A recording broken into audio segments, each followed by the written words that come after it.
देखिए, बहुत बार ये कंफ्यूजन होता है कि दिशाएं देखे तो कैसे देखे, क्या सही तरीका है दिशाएं देखने का घर के अंदर। बहुत बार लोग हर एक रूम में जा करके कंपास लगा देते हैं और डायरेक्शन देखते हैं। कभी कभी लोग मेन डोर पे खड़े हो जाते हैं, कंपास लगाते हैं, ईस्ट वेस्ट है, ईस्ट वेस्ट है।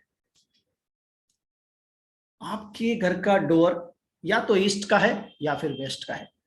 ईस्ट वेस्ट वाला चक्कर में ये सब आपको घुमाने के तरीके हैं। बहुत बार कुछ लोग ऐसा करते हैं।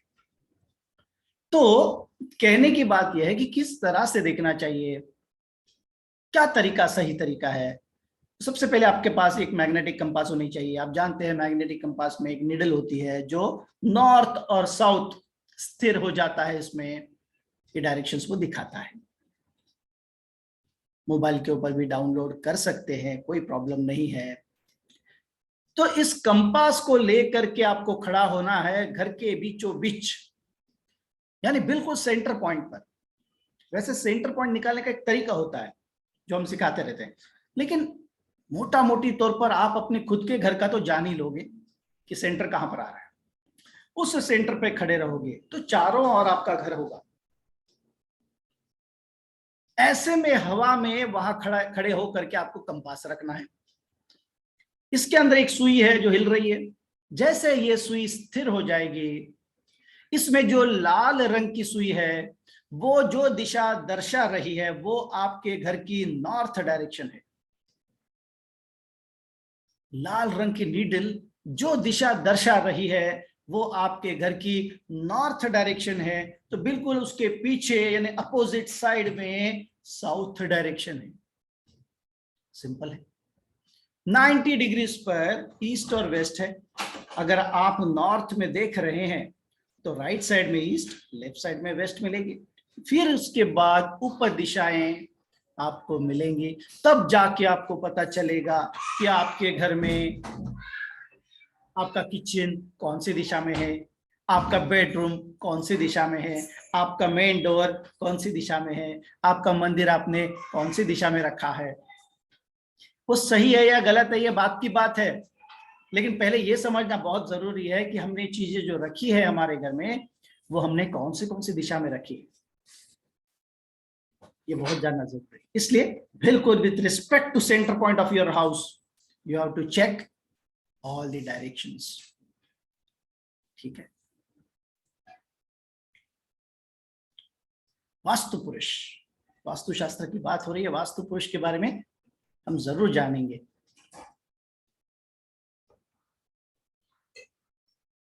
एक छोटी सी स्टोरी सुनाता हूं। देखो, छोटी छोटी स्टोरी आती है तो थोड़ा अच्छा लगता है ना। अंधकासुर नाम का एक राक्षस है और इस राक्षस का भगवान शिव के साथ युद्ध हो रहा था। एक घमासान युद्ध चल रहा था और ऐसे में भगवान शिव के पसीने से एक आकृति बन गई, बड़ी सी मानव रूपी आकृति, अकराल विकराल बहुत बड़ी। और यह आकृति इतनी भूखी प्यासी थी, जिसको देखा खाना शुरू कर दिया, पकड़ पकड़ के लोगों को खाना ही शुरू कर दिया। सभी लोग डर गए, ये है कौन, ये देव है, दानव है कौन ये। सब लोग भाग भाग कर ब्रह्मा जी के पास चले गए। ब्रह्मा जी को बताया, ब्रह्मा जी ऐसी ऐसी बात है। तो ब्रह्मा जी बोले कोई बात नहीं, चलिए हम सब मिल करके उस आकृति को दबोच लेते हैं, यानी उसको मुंह के बल सुलाएंगे और उस पर बैठ जाएंगे, दबोच लेंगे उसको। ऐसा कहते हुए सभी लोग निकलते हैं, उस आकृति को मुंह के बल गिरा के सब लोग उस पर बैठ जाते हैं और उसको दबोच लेते हैं। इस आकृति में ध्यान से देखिए, बिल्कुल ये बीचों बीच जो 9 हाउसेस है, यहां पर खुद ब्रह्मा जी बैठे हैं, खुद ब्रह्मा जी। इसलिए इसे कहते हैं ब्रह्मस्थान। आपके घर का जो भी सेंटर रीजन होता है इसको कहा जाता है ब्रह्मस्थान। ये बहुत ही महत्वपूर्ण ऐसा जो भाग है आपके घर का, क्योंकि ये आपके घर में ऊर्जा प्रदान करने का जो सोर्स है यहाँ पर है। तो खुद ब्रह्मा जी बैठे यहाँ पर। और अलग अलग देवदानव अलग अलग जगहों पर बैठते हुए आपको दिखाई दे रहे हैं इसमें, और उसको दबोच लिया है। बेचारा कोई दुष्ट नहीं था, वो तो भूखा प्यासा था, महादेव को शरण आ गया, और महादेव आप तो जानते हैं प्रसन्न हो गए, बोले कोई बात नहीं, इस आकृति को धरती लोक पर डाल दो। और जाते जाते इसे एक नाम और एक वरदान भी दे दिया।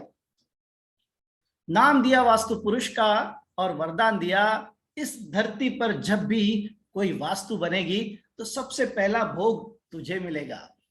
लोग तेरी पूजा करेंगे, तुझे भोग लगाएंगे, तेरी स्थापना उस घर में होगी, तब जाके उस घर में पवित्र ऊर्जाओं का संचार होगा। ऐसा कह के वास्तु पुरुष को धरती लोक पर डाल दिया है, और ये जा करके गिरा है धरती के अग्नि कोण में, यानी साउथ ईस्ट पे। इसलिए दोस्तों, हम जब भी नया घर बनवाते हैं या खरीदते हैं, फ्लैट सिस्टम हो या जैसा भी, हम हमारे घर में वास्तु पूजन करते हैं। दोस्तों, वास्तु पूजन के निश्चित ऐसे कुछ मुहूर्त होते हैं, जानकार व्यक्ति से इसको आपको देखना पड़ेगा, और उसी दिनों में, उन्हीं दिनों में, उसी दिन पर वास्तु पूजन का आपका आयोजन होना चाहिए। साथ में शास्त्रों में कहा गया है, वास्तु पुरुष की एक छोटी सी सोने की प्रतिमा का निक्षेप अग्नि कोण में होना चाहिए आपके घर के, सिर्फ और सिर्फ साउथ ईस्ट में। कोई कितना भी बोले, साउथ ईस्ट में ही आपके घर में वास्तु पुरुष का जो निक्षेप, यानी उसे गाड़ना होता है। कैसे गाड़ते हैं? एक छोटी मैच बॉक्स होता है, इतनी छोटी डब्बी लेते हैं कॉपर की, उसमें एक सोने की प्रतिमा ऐसे उल्टा रखेंगे, जो नीचे देख रहा है, पाताल से आने वाली चीजों, दुष्कर्मों पर उसकी नजर है।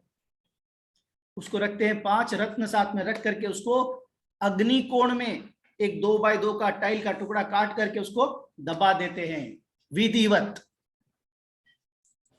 बहुत बार ये सवाल आता है, सर सोने की प्रतिमा, चांदी की वगैरह, गोल्ड प्लेटेड, मैं पूछता हूँ फ्लैट कितने का लिया है, तो बोलते हैं 70 लाख का। जब 70 लाख का फ्लैट लिया है तो आज के भाव से बताऊं तो मैं नहीं बेचता, 5 से 6 हजार रुपए लगेंगे। छोटी सी प्रतिमा मिलती है आज के रेट से। उसका निक्षेप, वास्तु पुरुष का निक्षेप साउथ ईस्ट कोने में करना चाहिए, शास्त्र में ऐसा कहा है। तो इस तरह से करने से घर में अच्छा वातावरण। ठीक है, सिम कार्ड, हमारे मोबाइल में सिम कार्ड नहीं होगा तो चलेगा क्या? क्या कनेक्टिविटी मिलेगी? नहीं मिलेगी। बिल्कुल इसी तरह मानो ये आपके घर का सिम कार्ड है, इस तरह से कनेक्टिविटी होगी। चलिए आगे चलते हैं। अब देखिए, थोड़ा सा फिर एक बार पीछे जाऊंगा क्योंकि इस स्लाइड्स का संबंध वहीं पर आ रहा है। देखिए, कुछ देवता ये बाउंड्रीज पर बैठे हैं, बिल्कुल यहाँ पर, ये बिल्कुल आपके घर के बाउंड्री पर बैठे हैं। ये कौन है? ये है आपके घर के एंट्रेंस। इनमें से एक आपके घर का भी है। आप आपके घर में कहां से एंटर कर रहे हैं ये देखना जरूरी होता है। हो सकता है आप अपने घर में इंद्र से एंटर कर रहे हैं, जयंत से कर रहे हैं, यहाँ पर देखिए सोम से कर रहे हैं, भल्लाट से कर रहे हैं, मुख्य से कर रहे हैं। आप कौन से पद से आपके घर में एंटर कर रहे हैं वो आपका प्रवेश द्वार होता है, और ये बहुत ही ज्यादा इंपॉर्टेंट होता है। अगर सर्कुलर पोजीशन में देखेंगे तो इस तरह से, जिसने भी वास्तुशास्त्र पढ़ा है वो 1 मिनट के अंदर, कुछ ऐसे टूल्स होते हैं, बहुत ही इंपॉर्टेंट ऐसा ये टूल है वास्तु के माध्यम से। ये हर चीज का सवाल इसमें छुपा हुआ है, सवाल का जवाब। जी हाँ, तो ये 32 में से आपका कौन सा है, 1 मिनट के अंदर आपको पता चलता है। ये बहुत जरूरी है कि आपके घर का जो एंट्रेंस है ये शुभ पद में हो। अब अच्छी बात यह है कि ईस्ट में 2, वेस्ट में 2, नॉर्थ में 2 और साउथ में 2, चारों दिशाओं में आपको पॉजिटिव एंट्रेंसेस दिए गए हैं, टोटल 32 में से। इसलिए यह कहना गलत है कि वेस्ट फेसिंग का घर है तो गलत है, साउथ फेसिंग का घर है तो गलत है। नहीं, साउथ और वेस्ट में भी ईस्ट और नॉर्थ में तो है ही, लेकिन साउथ और वेस्ट में भी आपको शुभ पद यानी शुभ प्रवेश द्वार मिलते हैं दोस्तों। जी हाँ, शुभ प्रवेश द्वार मिलते हैं।